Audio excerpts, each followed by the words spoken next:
ನಮಸ್ಕಾರ ಸ್ನೇಹಿತರೆ, 7 weeks ma'am ಚಾನಲ್ಗೆ ಸ್ವಾಗತ. ನಾನಿವತ್ತು ಕುಂದನ್ ರಂಗೋಲಿ ಅಥವಾ ರೆಡಿಮೇಡ್ ರಂಗೋಲಿ ಅಂತ ನಾವೇನು ಹೇಳ್ತೀವಿ ಅದ್ರ ಬಗ್ಗೆ ಒಂದಿಷ್ಟು ಇನ್ಫಾರ್ಮೇಷನ್ ಕೊಡೋಣ ಅಂತ ಬಂದಿದ್ದೀನಿ. ಮೊದಲನೇ ಸತಿ ನೀವು ನನ್ನ ಚಾನಲ್ನ ನೋಡ್ತಾ ಇದ್ದರೆ ಸಬ್ಸ್ಕ್ರೈಬ್ ಮಾಡೋದನ್ನು ಮರಿಬೇಡಿ, ಹಾಗೂ ಈ ವಿಡಿಯೋ ಇಷ್ಟ ಆಗಿದ್ದಲ್ಲಿ ಲೈಕ್ ಬಟನ್ ಕೂಡ ಕ್ಲಿಕ್ ಮಾಡಿ. ಬನ್ನಿ ವಿಡಿಯೋನ ನೋಡೋಣ. ಮೊದಲನೇದಾಗಿ ನಾನು ನಿಮಗೆ ತೋರಿಸ್ತಾ ಇರೋಂಥ ಡಿಸೈನ್ ಬಂದು ಶಂಖ ಚಕ್ರ ಪದ್ಮ. ಈ ಶಂಖ ಚಕ್ರ ಪದ್ಮನ 2 ಕಲರ್ಗಳು ಅಂದರೆ ಕುಂದನ್ನು ರೆಡ್ ಕಲರ್ ಮತ್ತು ಗ್ರೀನ್ ಕಲರ್ ಹಾಗೂ ಗೋಲ್ಡನ್ ಕಲರ್ ಬೀಡ್ಸ್ನ ಯೂಸ್ ಮಾಡಿರೋವಂಥದ್ದು. ಸಾಮಾನ್ಯವಾಗಿ ನಾವು ಎಲ್ಲರ ದೇವರ ಮುಂದೆನೂ ಫಸ್ಟು ಹಾಕೋದೇ ಶಂಖ ಚಕ್ರ ಪದ್ಮ. ಇದು ಒಂದು ಡಿಸೈನ್ ನೋಡಿ. ಈ ಎರಡನೇ ಡಿಸೈನ್ ಬಂದು ಒಂಥರ ಪರ್ಪಲ್ ಕಲರಲ್ಲಿ ಕುಂದನ ಯೂಸ್ ಮಾಡಿರೋದು, ಮತ್ತು ಆರೆಂಜ್ ಕಲರ್ದು ಮತ್ತು ಸ್ವಲ್ಪ ಯೆಲ್ಲೋ ಕಲರು. ನೀವು ಯಾವ್ದಾದ್ರು ಒಂದು ರಂಗೋಲಿಗೆ ತೊಗೊಂಡಿರ್ತೀರಲ್ಲ, ಅದರಲ್ಲಿ ಯಾವ್ದಾದ್ರು ಕಲರ್ಸ್ ಮಿಕ್ಕಿದ್ರೆ ಕೂಡ ಅದನ್ನು ನೀವು ಹಾಕಿ ಮಾಡ್ಬೋದು. ಇದು ನೋಡಿ, ಇದು ಅಷ್ಟೇ ತುಂಬ ಚೆನ್ನಾಗಿದೆ. ಇದು ಒಂಥರ ಮ್ಯಾಟ್ ಫಿನಿಶ್ ಅಥವಾ ಕಾರ್ಪೆಟ್ ಫಿನಿಶ್ ಅಂತ ನಾವೇನು ಹೇಳ್ತೀವಿ, ಆ ಫಿನಿಶ್ ಕೊಡ್ತಾ ಇದೆ. ಇದು ನೀವು ಮೊದಲನೇ ಸತಿ ಯಾವ್ದಾದ್ರು ಟ್ರೈ ಮಾಡೋದಿದ್ರೆ ದಯವಿಟ್ಟು ಇದನ್ನು ಟ್ರೈ ಮಾಡಿ, ಯಾಕಂದರೆ ಇದು ತುಂಬ ಈಸಿ. ಸೊ ಇದು ಮಾಡೋದ್ರಿಂದ ನಿಮಗೂ ಈಸಿಯಾಗಿ ಯಾವುದೇ ನಿಮಗೆ ಇದು ಡಿಸೈನ್ನ ನೀವು ಬರ್ಕೊಳ್ಳೋ ಅವಶ್ಯಕತೆ ಇಲ್ಲ, ಆ ರೀತಿಯೇ ಹಾಕ್ಬೋದು. ಇದು ನೋಡಿ, ಇದೊಂದು ವಂಕಿ ರಂಗೋಲಿ. ಈ ವಂಕಿ ರಂಗೋಲಿನೂ ಅಷ್ಟೇ ತುಂಬ ಸಿಂಪಲ್ ಆಗಿದೆ, ಬಟ್ ತುಂಬ ಚೆನ್ನಾಗಿದೆ. ಇದನ್ನೆಲ್ಲ ಯಾವ ರೀತಿ ಡೆಕೋರೇಷನ್ ಮಾಡೋದು ಅಂತ ಕೂಡ ನಿಮಗೆ ನಾನು ತೋರಿಸ್ತಾ ಇದ್ದೀನಿ ಈ ವಿಡಿಯೋದಲ್ಲಿ.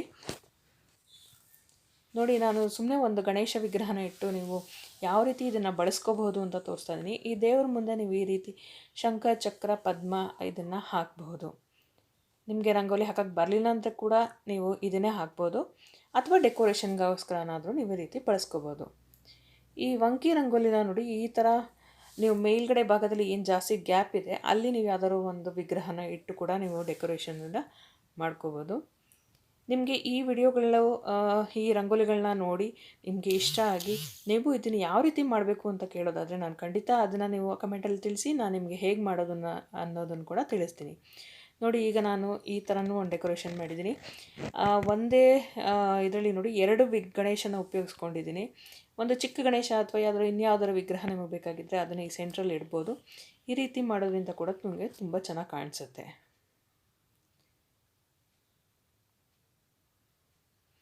ನೋಡಿ, ಇದು ಒಂದು ದೊಡ್ಡ ರಂಗೋಲಿ. ನಾನು ನಿಮಗೆ ಸರ್ಕಲ್ ರಂಗೋಲಿ ಏನು ತೋರಿಸಿದ್ದೆ ಅದು. ಇದು ಅಷ್ಟೇ. ಈಗ ಸಾಮಾನ್ಯವಾಗಿ ನಾವು ದೇವ್ರ ಮುಂದೆ ಹೀಗೆ ಅಲ್ವಾ ಶಂಖ ಚಕ್ರ ಪದ್ಮ ಹಾಕಿ ನಂತರ ಅದರ ಒಂದು ದೊಡ್ಡ ರಂಗೋಲಿನ ಹಾಕ್ಕೊತೀವಿ. ಅದೇ ರೀತಿ ಈಗ ನಾನು ಇಲ್ಲಿ ಏನು ಗಣೇಶನ ನಿಮ್ಗೆ ಕಾಣಿಸ್ತಾ ಇದೆ, ಚಿಕ್ಕ ಗಣೇಶ, ಅದ್ರ ಬದಲು ನೀವು ದೀಪನ ಕೂಡ ಇಟ್ಕೋಬೋದು, ಅಥವಾ ಈ ರೀತಿಯಾಗೂ ನೀವು ಮಾಡ್ಕೋಬೋದು. ತುಂಬ ಚೆನ್ನಾಗಿ ಕಾಣಿಸುತ್ತೆ ನೋಡಿ. ಮೇಲ್ಗಡೆಯಿಂದ ನೋಡಿದಾಗಂತೂ ನಿಮಗೆ ಒಳ್ಳೆ ಲುಕ್ಕು ತುಂಬ ಚೆನ್ನಾಗಿ ಕಾಣಿಸುತ್ತೆ. ಯಾವುದೋ ಒಂದು ದೇವರು ಒಂದು ಪೀಠದ ಮೇಲೆ ಕೂತ ಹಾಗೆ ನಿಮಗೆ ಒಂದು ಫೀಲ್ ಕೊಡುತ್ತೆ. ತುಂಬಾ ಚೆನ್ನಾಗಿ ಬಂದಿರುತ್ತೆ. ಇದು ಅಷ್ಟೇ. ಇದು ದೇವರಿಗೆ ಅಂತಲೇ ಅಲ್ಲ, ಇದು ನೀವು ಯಾವ್ದಾದ್ರು ಒಂದು ಟೀಪಾಯ್ ಮೇಲೆ ಮಾಡಿ ಇಟ್ಕೊಳ್ಬೋದು, ಅಥವಾ ಯಾವುದಾದ್ರೂ ಒಂದು ಡೆಕೋರೇಟಿವ್ ಆಗಿ ಇಡೋವಂಥ ಇದ್ರ ಮೇಲೆ ಒಂದು ವಾಸ್ ಕೂಡ ಇಡ್ಬೋದು. ನಾನು ನಿಮಗೆ ಸುಮ್ಮನೆ ಒಂದು ದೇವರನ್ನ ಇಟ್ಟು ತೋರಿಸಿದ್ದೀನಿ. ಇದು ತುಂಬ ರಂಗೋಲಿ ಅಂತ ನೀವು ದೇವ್ರ ಮುಂದೆ ಹಾಕೋದಕ್ಕಿಂತ ಬೇರೆ ರೀತಿಯಲ್ಲೂ ಉಪಯೋಗಿಸ್ಕೋಬೋದು. ಇದು ಲುಕ್ಕು ತುಂಬ ಚೆನ್ನಾಗಿದೆ ನೋಡಿ. ಮೇಲ್ಗಡೆಯಿಂದ ನೋಡಿದಾಗ ಯಾವ ರೀತಿ ಕಾಣುತ್ತೆ ಅಂತ.